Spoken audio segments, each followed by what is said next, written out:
Kebahagiaan. Setiap manusia pasti menginginkan sebuah kebahagiaan. Namun, mengejar kebahagiaan secara terus-menerus juga memiliki efek yang negatif. Seperti apa efek negatif yang timbul saat kita mengejar kebahagiaan secara terus-menerus? Mari teman-teman kita simak videonya sampai akhir. Bila kebahagiaan bukan berasal dari luar diri, maka ia pasti berasal dari dalam diri. Namun, seperti apa persisnya penyebab bahagia dari dalam diri? Pada suatu hari, Socrates mengajukan sebuah pertanyaan pada muridnya. Apa yang menjadi hal terbaik bagi manusia? Ia sedang mengajak diskusi tentang tujuan akhir manusia. Dan salah satu dari muridnya, Aristippos dari Kairen, menjawab bahwa yang menjadi hal terbaik bagi manusia adalah kenikmatan. Aristippos memaparkan bahwa manusia sejak kecilnya selalu mencari kenikmatan, dan bila tidak mendapatkannya, ia akan mencari sesuatu yang lain lagi. Dari sinilah kemudian muncul filsafat hedonisme yang diprakarsai oleh Aristippos. Istilah hedonisme sendiri berasal dari kata hedon dari Yunani yang berarti sebuah kenikmatan atau pleasure. Filsafat hedonisme menyatakan kita hanya termotivasi oleh dua hal, yaitu kenikmatan dan kesengsaraan.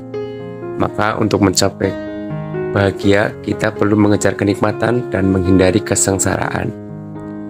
Jeremy Bentham, salah satu tokoh filsafat hedonisme, juga mengatakan alam telah menetapkan manusia di bawah perintah dua tuan yang berdaulat, yaitu kenikmatan dan kesengsaraan. Kita melakukan apa yang kita lakukan saat ini untuk memenuhi atau menghindari salah satu darinya. Inilah sebabnya bagi mereka kenikmatan adalah satu-satunya hal yang layak untuk dikejar. Kesenangan dan kenikmatan adalah tujuan utama dalam hidup. Apa yang dimaksud dengan kenikmatan dalam filsafat hedonisme?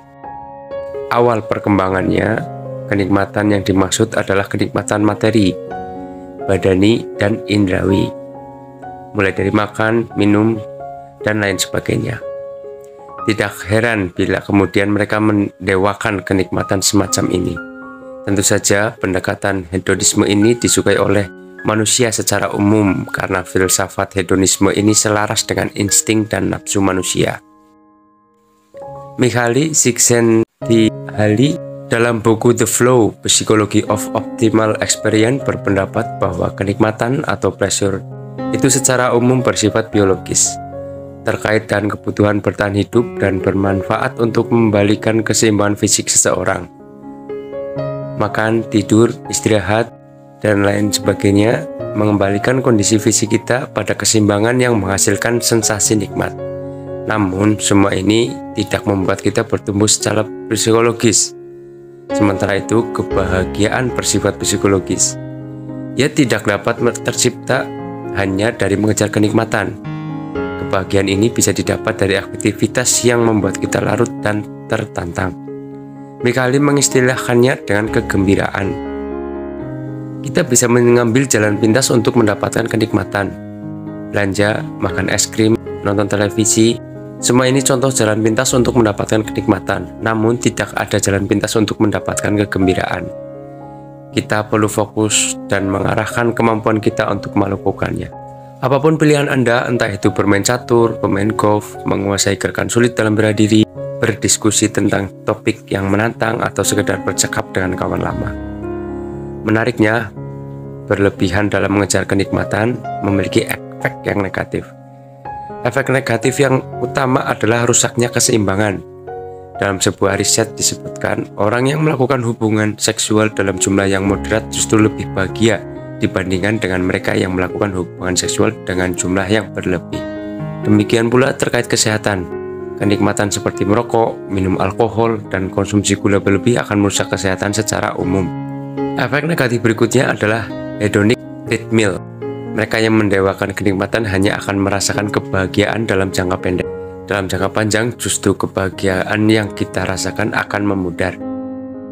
Hedonic treadmill adalah memudarnya perasaan bahagia beberapa saat setelah apa yang kita inginkan tercapai. Seseorang yang mengidam-idamkan handphone seri 10 misalnya, Ia merasa akan lebih bahagia setelah berhasil membelinya. Namun, apa yang terjadi setelah ia berhasil membeli? Dalam waktu beberapa pekan saja, rasa bahagianya akan memudar. Ia tidak merasakan kebahagiaan seperti sebelumnya. Ia merasa biasa saja dengan handphone seri sebelumnya. Efeknya beberapa saat kemudian akan mulai merasakan ketidakpuasan. Ia pun berusaha memenuhinya dengan mengidamkan handphone seri berikutnya. Ia menyangka dengan membeli handphone dengan seri yang lebih tinggi, ia akan bahagia. Namun ini adalah lingkaran setan tanpa akhir. Mereka akan terus-menerus menginginkan stimulus yang lebih kuat untuk merasakan kebahagiaan berikutnya. Inilah yang terjadi pada pecandu narkoba. Awalnya mereka hanya mencoba sedikit, namun seiring waktu sensitivitas mereka memudar. Mereka tidak merasakan kenikmatan lagi dari apa yang sudah mereka lakukan. Mereka pun akhirnya mencari stimulus yang lebih kuat untuk merasakan kenikmatan lagi. Tidak heran bila mereka akhirnya berjuang pada perasaan hampa. Dan efek negatif yang berikutnya adalah paradoks hedonisme. Semakin kita mengejar kenikmatan, semakin sulit kita merasakan kenikmatan tersebut. Orang yang paling ngotot mengejar kebahagiaan biasanya adalah orang yang tidak bahagia. Orang yang akan merasakan kenikmatan dan kebahagiaan justru ketika ia menghasilkan fokus untuk melayani pihak lain atau mengabdi pada tujuan yang lebih besar.